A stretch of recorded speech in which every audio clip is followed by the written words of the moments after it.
Party ఫిరాయింపు ఎమ్మెల్యేల విషయంలో కాంగ్రెస్ ద్వంద్వ వైఖరి మరోసారి బట్టబయలైంది.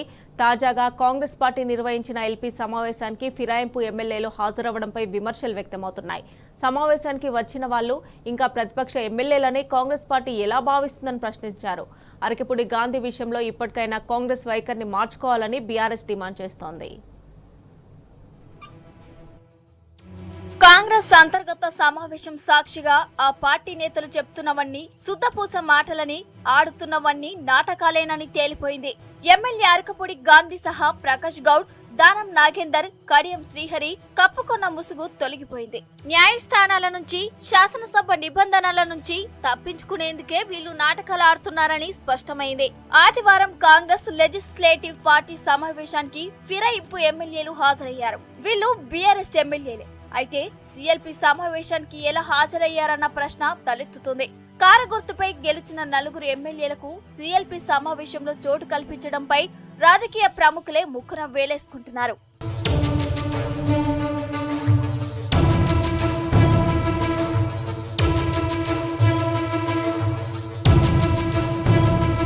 షేరిలింగంపల్లి నుంచి కారు గుర్తుపై గెలిచిన అరకపూడి గాంధీ సీఎం రేవంత్ రెడ్డి సమక్షంలో కాంగ్రెస్ లోకి చేరటం, ఆయనను పబ్లిక్ అకౌంట్స్ కమిటీ చైర్మన్ గా కాంగ్రెస్ సర్కార్ నియమించడం తెలిసిందే. ఇది దుష్ట సంప్రదాయమని, ఆనవాయితీ ప్రకారం పీఏసీ చైర్మన్ పదవి ప్రతిపక్ష సభ్యుడికే ఇవ్వాలని బీఆర్ఎస్ తీవ్ర అభ్యంతరం వ్యక్తం చేస్తూ వస్తుంది. గాంధీ బీఆర్ఎస్ ఎమ్మెల్యేగా తన ఇంటికి వస్తే భోజనం పెట్టి కేసీఆర్ వద్దకు తీసుకెళ్తానని ఎమ్మెల్యే పాడి కౌశిక్ రెడ్డి చెప్పటం, అనంతరం గాంధీ రౌడీ మూకను వెంటేసుకుని కౌశిక్ రెడ్డి ఇంటికి వెళ్లి ఆయనపై హత్యాయత్నం చేయటం తెలిసిందే. శనివారం అసెంబ్లీ కమిటీ హాల్లో జరిగిన పీఏసీ తొలి సమావేశంలోనూ బీఆర్ఎస్ సభ్యులు ఇదే అంశాన్ని ప్రస్తావిస్తూ తీవ్ర అభ్యంతరం వ్యక్తం చేశారు. శాసనసభ సాంప్రదాయాలకు, నిబంధనలకు విరుద్ధంగా చైర్మన్ ఎంపికతో పాటు కమిటీ కూర్పు కూడా అభ్యంతరకరంగా ఉన్నదని నిలదీశారు. అప్పుడు కూడా మంత్రి దుద్దిల శ్రీధర్ బాబు స్పీకర్ నిర్ణయాన్ని వెనకేసుకొచ్చారు. అరకపూడి గాంధీ ఇప్పటికీ బీఆర్ఎస్ ఎమ్మెల్యేగానే ఉన్నారని, ఆయనకు కాంగ్రెస్ పార్టీకి సంబంధం లేదని శ్రీధర్ బాబు మరోమారు చెప్పుకొచ్చారు.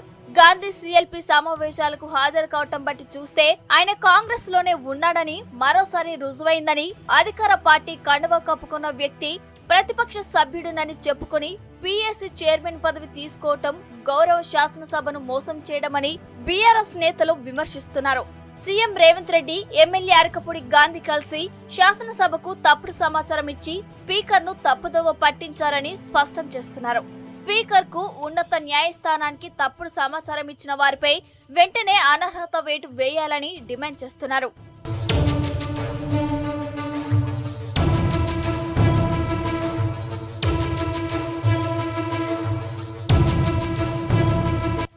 అరకపూడి గాంధీ సీఎల్పీ సమావేశానికి హాజరైన వీడియోను మాజీ మంత్రి హరీష్ రావు ఎక్స్ వేదికగా పోస్టు చేయటం రాజకీయ వర్గాల్లో చర్చనీయాంశంగా మారింది. సీఎల్సీ మీటింగ్ జరిగిన హోటల్ షేరిలింగంపల్లి నియోజకవర్గంలోనే ఉందని, సీఎం ను మర్యాదపూర్వకంగా కలిసేందుకు ఎమ్మెల్యే అరకపూడి గాంధీ వచ్చారని, సీఎల్పీ మీటింగ్ కు రాలేదని మంత్రి శ్రీధర్ బాబు చెప్పారు.